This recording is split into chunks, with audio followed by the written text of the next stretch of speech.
Hi everyone, this is my Module 12 case study.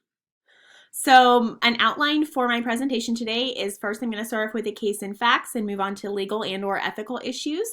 Move on to what has happened, then the facts. I will review information. I will share with you the options and consequences I have come up with. I'm going to weigh the options, give you my choice, my implementation, and then my reflection standard. So first let's start off with the case and facts. Mrs. Stevens is upset about her evaluation feedback from myself, the principal. So the people that are directly involved right now are Mrs. Stevens and then myself. This took place after school following Mrs. Stevens' teaching evaluation for recommendation for renewal or non-renewal of her contract for the following year. And then Mrs. Stevens is claiming that her evaluation is inaccurate and unfair due to the lack of guidance that she has received from her principal. And she has also pointed out that formal evaluations are the only basis that my decision is being made from. Legal and or ethical issues. Legally, so depending on the amount of data, information, and evaluation from the principal and superintendent that we have on the shortcomings of Mrs. Stevens' teaching practice, there could definitely be some weight behind that legal battle. I want to know, was there documentation that Mrs. Stevens was refusing the ideas brought forth to her by her principal? Are there more than just a few formal evaluations to back up the principal's decisions?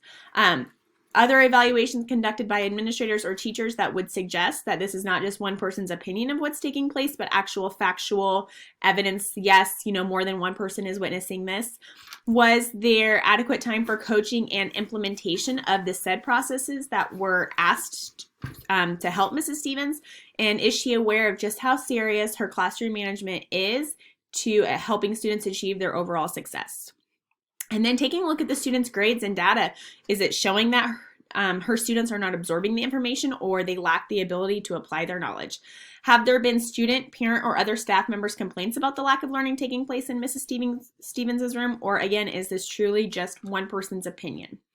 Ethically, I definitely think that this could be harmful to the school culture and the relationships between the teachers and the principal if they feel that one or a few rough evaluations put them at risk for losing their jobs. Because as we all know, they might not know the full backstory and rumors tend to fly and parts of the truth get left out. So really this could be damaging to the school culture and the relationships between staff members and the principal. They might feel like they've been blindsided or not offered a true mentor and coaching opportunities from the principal and other staff members if this is to go through. So in my single sentence, I have that the principal and Mrs. Stevens do not agree on the current recommendation evaluation that has been turned into the superintendent, which is recommending that she is non-renewed for the following year. And I just want to throw out there that right now, I think both adults are definitely in the wrong. I think that Mrs. Stevens needs to be open to criticism and work on improving her teaching practice, even if the things that she's hearing are hard to hear. But I also don't think that a few formal evaluations are enough to fire an individual. It is, I want to know, is it consistently poor performance? And is there a lack of professional relationships with other co-teachers? Does she participate in the professional development and at least try to put it into the works in her classroom? Is she looking for new ways to gain engagement from students, or is she just, kind of like beating a dead horse? Is it the same stuff over and over? Are her students absorbing the information that is learned? I feel like there is so much more data and information that could be added to their current evaluation system that they're using right now.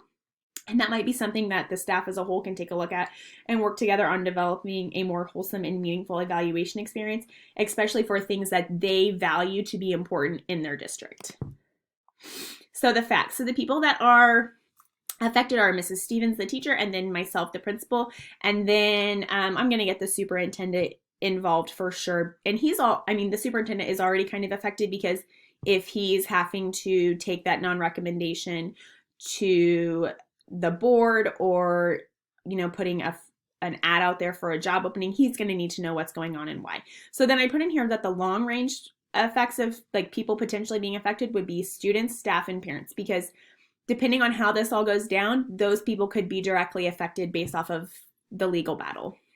I'm unsure of the location and the demographics of this particular school, and I don't know about the content that's being taught or the age of the students being taught. So knowing those things could definitely possibly have a different impact on plans for sure, but I think the plans that I came up with would be able to be catered to whatever grade level or whatever content we're discussing.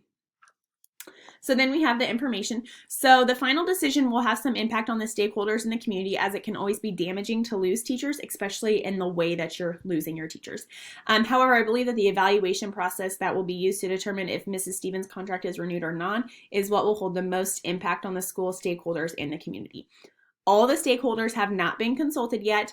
I definitely think that I can learn more about the situation, and I don't think that I have enough information or data to make a decision about her renewal or non-renewal of her contract. And so that's kind of going to be the basis of what I'm doing, gathering more information and actually trying to help solve the problem. So let's talk about the different options that I could have. My first option, as always, is I could do nothing. I could take back my option for non-renewal, and I could just let this behavior and teaching style continue and just kind of back myself out of it. You know, whatever happens, if it's a big enough deal, somebody else will take care of it. My option 2 is I could stick to my initial decision to not recommend to renew her teaching contract for the following year, and I can take what Mrs. Stevens has said about getting a lawyer involved, and I can let my superintendent know so that way we can prepare our school lawyer and start gathering the data and information that we might need in order to possibly take this to court. So then option 3, I could agree with Mrs. Stevens that I have not offered her enough support, and maybe together her and I could come up with an improvement plan outlining the most important issue to work on and work towards that improvement. Option number 4 is I could ask other administrators in our district to critique Mrs. Stevens and put together an overview of continual key points that we observed that are positive and negative. So to let her know, hey, we always saw you doing this, great job. Or, you know, throughout the several evaluations with the 3 other people, these were some things that were continuous, and it wasn't just me that was noticing, it was other administrators in our district. My 5th option is that I could ask her to observe another teacher, you know, a teacher that I think is doing a great job, somebody that I think that she could really learn from and she could possibly look up to. And then I could also ask that she records herself and then watches it and complete a self-evaluation. So kind of comparing, well, what did you witness, you know, the teacher that you were observing do compared to what are you witnessing yourself do? What are some things that you think that you could change? And kind of ask her to take some ownership there. So let's talk about the pros and cons. So my first one, not do anything. There's a pro for that is there's no power struggle, there's no legal battle. Cons for that is I'm viewed as a pushover, my staff is not held accountable, and I'm proving that the evaluations that I'm doing are meaningful because they don't hold any weight. Pros and cons for my second option, which would be sticking to my initial decision to not recommend her contract be renewed for next year. Pros, the evaluation is meaningful. You're either going to be evaluated and get better and work towards being a great teacher, or if you're not meeting what I think is important and what the district views as important as a teacher, and you're not willing to work towards it, see ya. There will be trust in some way, shape, or form. It's going to build trust that I follow through with what I say. And then again, teachers at our school, they're held accountable. If I do that, though, the cons would be I risk a lawsuit, and I could be instilling fear in my current staff about how an evaluation could negatively impact them. And again, that's just looking at, well, if that was just one evaluation, and that's kind of operating on that side of fear of, oh man, you know, she got fired for one poor evaluation, which is not something that I want to instill in them, but we know that sometimes the truth gets left out of things. My third option, I could agree that I haven't offered her enough support, and together we could come up with an improvement plan. So I think that a pro for that is I think that Mrs. Stevens at some point in time would see that, okay, this is an atmosphere of trust. And I think other teachers would see that, okay, so we can disagree with our administration and work towards a solution together. My staff feels like maybe they can work with me and they get some say into how they want to become the best educator. My teachers are held accountable. And then I think that that would also help connect teachers to other teachers in our building and maybe help build some relationships there. Again, I feel like this could instill some fear in current staff about, oh no, what if my evaluation's bad? What's going to happen? And con would be that Mrs. Stevens could refuse this and say, no, I'm not going to do that.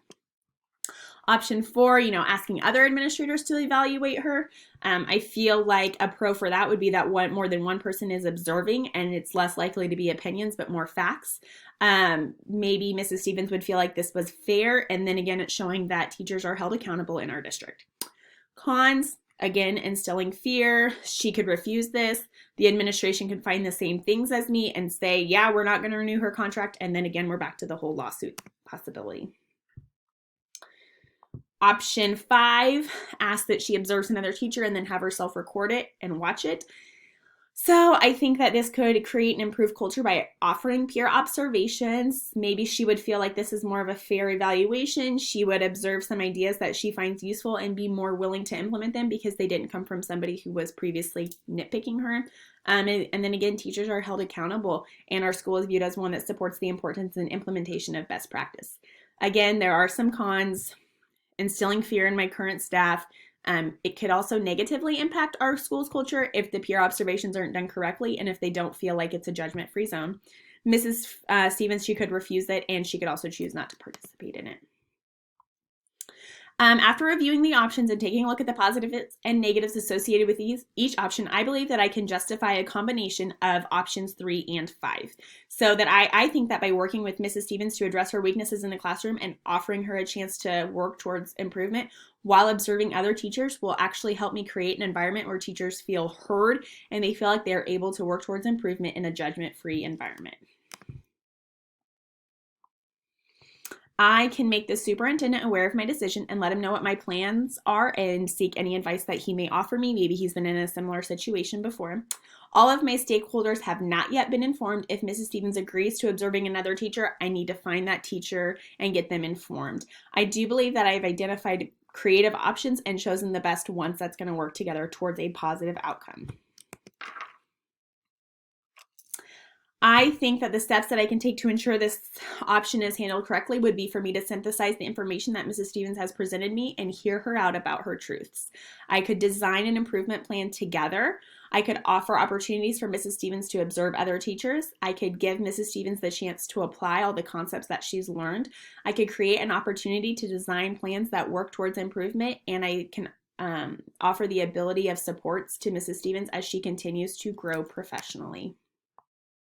In order to set this up, there needs to be a clear set of expectations and a plan that will be followed as part of Mrs. Stevens' improvement plan.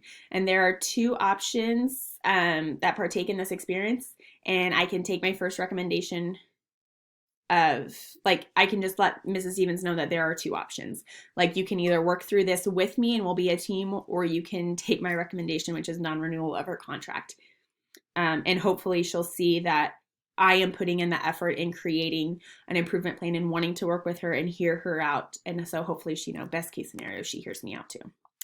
If she doesn't agree to this, I think I'll just have to go with my initial recommendation, which is to not renew her contract. I can gather up the data from my previous evaluations and just prepare for that possible lawsuit. Candidates understand the importance of and how to evaluate, develop, and implement systems of supervision, support, and evaluation designed to promote school improvement and student success. So throughout this scenario, I do believe that I have met every portion of the standard. I kept the school's best interest in mind when working to develop a plan that would benefit members of our school. And I worked on a plan that was not punishment, but an opportunity to engage in meaningful conversations to promote an environment that was conducive to learning. All right, thank you.